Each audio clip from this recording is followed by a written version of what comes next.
Quando eu busco falar a você do movimento de constituição, de exploração, de descoberta, que vai constituindo uma amarração progressiva de conceitos, dando ensejo ao nascimento de uma teoria, é para nos alertar contra um movimento, como disse, que tende ao dogmatismo de acreditarmos que a teoria nasceu daquele jeito. A elaboração teórica psicanalítica, amigos, é uma elaboração no que tange a Freud, né? Se você pegar, por exemplo, das primeiras elaborações em torno de Ana O, em 1881, até a morte de Freud em 1939, né, você tem aí alguma coisa em torno de 59 anos de trabalho psicanalítico desse homem. É uma vida toda, né? E um trabalho que vai progressivamente suplementando a teoria, modificando-a, ou em alguns momentos, como veremos aqui nesse nosso longo percurso, onde ele põe a teoria de cabeça para baixo e inverte o sentido de alguns conceitos, insere outros que parecem não ter espaço na teoria anteriormente constituída. Enfim, contra a ideia de olharmos retrospectivamente, olharmos da frente para trás, né, a teoria. Aqui irmos acompanhando o movimento, enfim, de constituição teórica, né? E Freud, como disse, nesses momentos está engatinhando, né, no sentido dessa conquista, dessa sua terra prometida do inconsciente, né? Fazendo um início de uma cartografia do terreno do inconsciente pela primeira vez a partir da matriz clínica da histeria, né? E nesse sentido ele já abre um flanco gigantesco, né, que vai se manter ao longo da teoria, que é a ideia de defesa, que é a ideia de instanciações da mente, né, que operam em conflito, mecanismos que impedem determinados campos de expressividade de certas instâncias junto a outras, né? Nesse sentido ele está falando de um certo embate no primeiro momento entre as dinâmicas do inconsciente e a própria consciência, no caso aí da histeria e da constituição da chamada primeira tópica psicanalítica, não é? Mas você tem já um germe que vai se manter pela psicanálise toda, que é a ideia de instanciações em conflito, que é a ideia de um ser humano dividido, que é a ideia do chamado sujeito descentrado, né? Sem centro. A ideia também que faz nascer a psicanálise, que é a ideia de que nós não somos seres monolíticos, né? De que nós somos habitados por tendências diversas dentro do funcionamento psíquico, né? E isso foi de um aspecto revolucionário ímpar, né? Mostrando os paradoxos, as incoerências, as disparidades, né, que habitam o psiquismo humano, né, o espírito humano, né? Diferentemente do que a filosofia vinha colocando de um psiquismo absolutamente atrelado à ideia da consciência, ou identificado mesmo a ideia da consciência, Freud faz alargar esse domínio, dizendo que a consciência é um estado da mente bastante frágil, sujeito a chuvas e tempestades, né? Ou seja, a possibilidade de algo se tornar consciente, ser consciente, depende de um conjunto de forças, de articulações internas à mente que permitem certos processos de consciência em determinado momento e outros não, né? E outros não, né? Então a consciência não seria um dado a priori, né? Ela é, por assim dizer, um produto, uma condição, um estado da mente, né, sujeito a esses jogos de força que são maiores do que ela, né, no qual ela está inserida, né? Então a consciência seria assim, dentro de uma metáfora rápida, amigos, algo da ordem de uma ilha num oceano, né? E esse oceano seria o oceano aí das dinâmicas inconscientes que habitam a mente. Isso por si só já muda muito as coisas, né?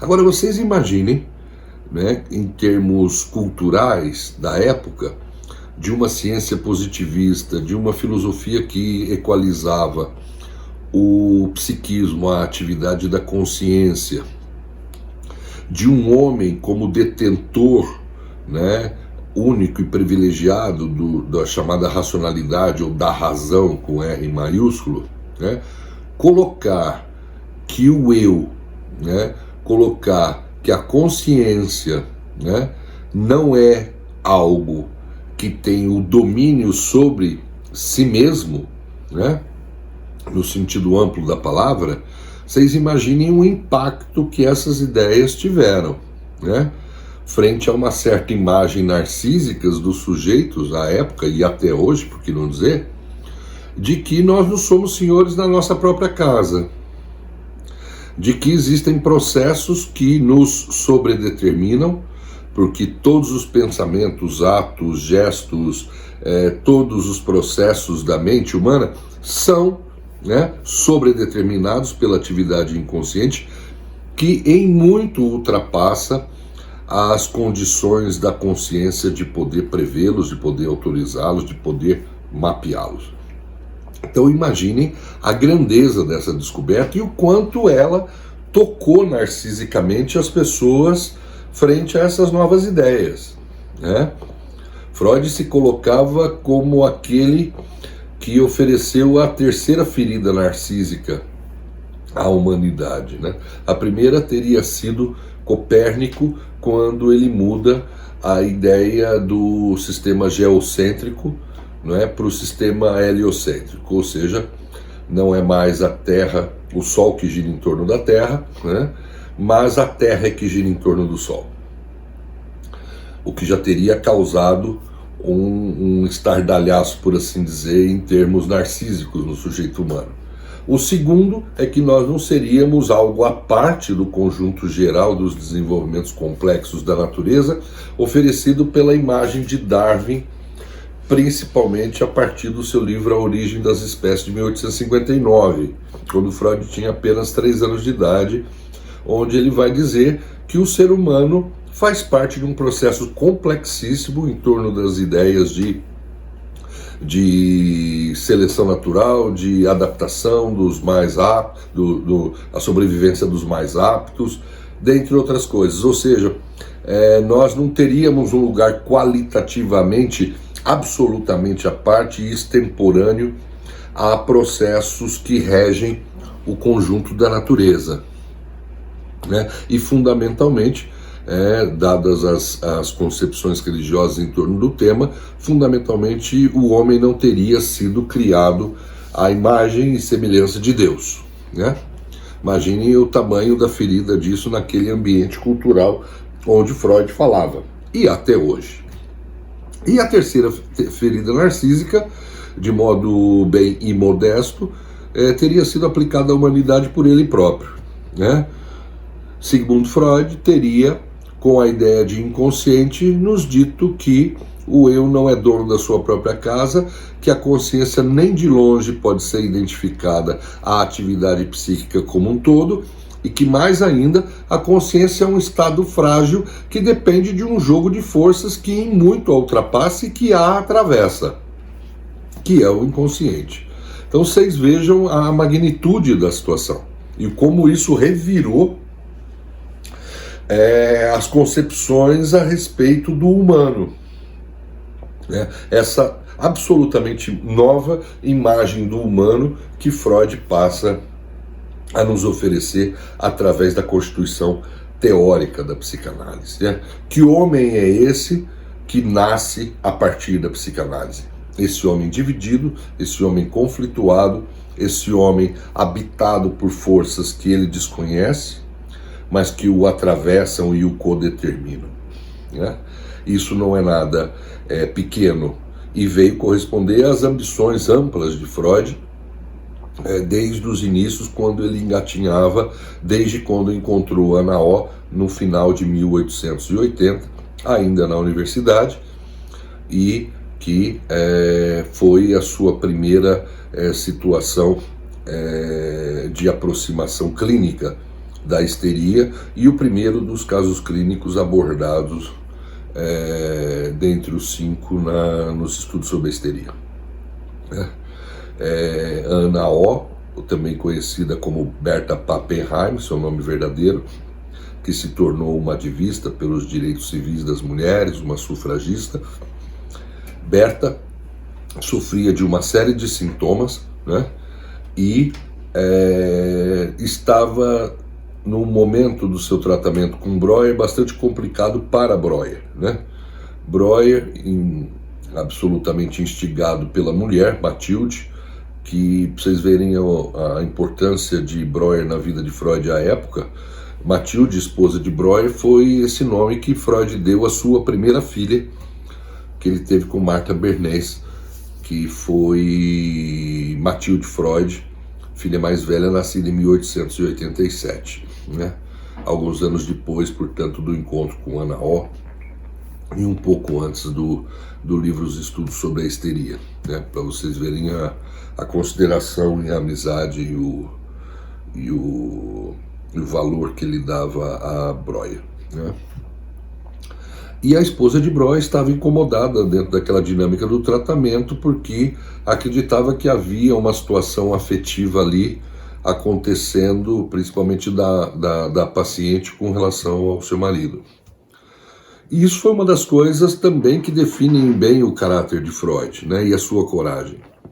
Breuer passa a sua paciente para Freud, né, incomodado com essa questão, achando que essa dinâmica afetiva instalada atrapalharia o tratamento, ou seria uma corruptela do tratamento, o tratamento estaria comprometido, não seria mais possível.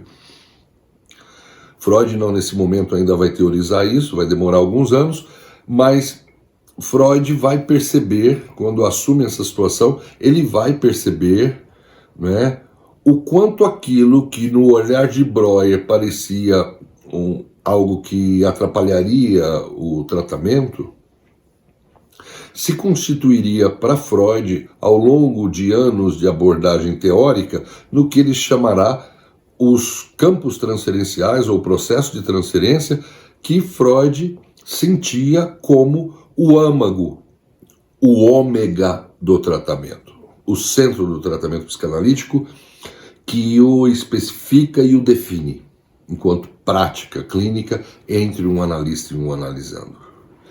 É certamente um outro momento do toque do gênio, de perceber ali onde parecia que as coisas teriam derivado para uma situação, enfim, insanável, né? O tratamento estaria perdido, e de ver ali algo de um processo que, contrariamente a essa concepção, fazia parte inerente do tratamento, né?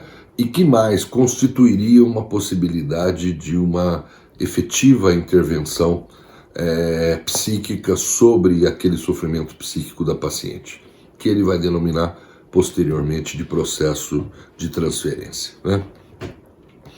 Essa é a diferença que constitui, penso, um gênio, né? E além do que, depois desse caso, ele vai se encontrar com outras pacientes que vão constituir a totalidade ali dos casos clínicos do livro, né? E penso que o conjunto geral desses casos clínicos mostra, sim, não é, o quanto a concepção, né, de Freud sobre o valor da defesa, da formação do sintoma, de colocar algo para fora do campo da consciência, que forma uma espécie de corpo estranho que distribui efeitos ali através de uma dinâmica inconsciente e vai criar lá na outra ponta o sintoma, uma formação de compromisso. Sempre em torno desse jogo entre as representações associadas ao reprimido e o deslocamento afetivo entre essas representações e o jogo constante de defesas. Esse jogo entre esse processo inconsciente com as defesas, né, que formam o conjunto sintomático, que formam as formações do inconsciente, que formam os sintomas e que formam também os sonhos, como vamos abordar na aula sobre a interpretação dos sonhos. Não é, amigos? Então vejam, se trata, né? E vejam, o próprio mecanismo de defesa para o sujeito é inconsciente. A própria repressão, o próprio recalque para o sujeito, para a consciência do sujeito, ele é inconsciente. Então são processos para muito além da consciência, que operam a sua revelia. Isso é muito desconcertante. Foi desconcertante à época e ainda o é, né? Porque nos causa uma estranheza, né? Dizer que sim, aqueles sintomas que parecem os mais estrambóticos possíveis, ou os sonhos mais estrambóticos possíveis, podem ser remetidos a conteúdos e a representações que encontram lugar nos acontecimentos da vida do sujeito e que seriam passíveis de ser reconhecidos pela consciência, depois de um processo de descoberta, né? Ou seja, Freud está dizendo que não existem manifestações estrambóticas na mente, no sentido absurdas da mente, que não possam ser remetidas a quaisquer coisas que possam vir a ser inteligíveis, né? Portanto, não existem situações aleatórias ou perdidas na mente. Tudo que está ali está ligado a algo ou a algos, né? Ou a vários algos. Percebem? Essa é a beleza da situação, né? Não existe aleatoriedade na mente. Não existe coisas soltas. As coisas estão absolutamente amarradas numa imensa trama, né, que é o conjunto geral da atividade psíquica do sujeito, né? E imensa trama é imensa trama mesmo, tanto que para irmos percorrendo esses caminhos, né, e descaminhos da mente, o próprio processo analítico é um processo que requer tempo, um tempo considerável dada a magnitude da tarefa, né? Qualquer um que busque reduzir a mente a algo menor, me parece que comete um grande equívoco, né?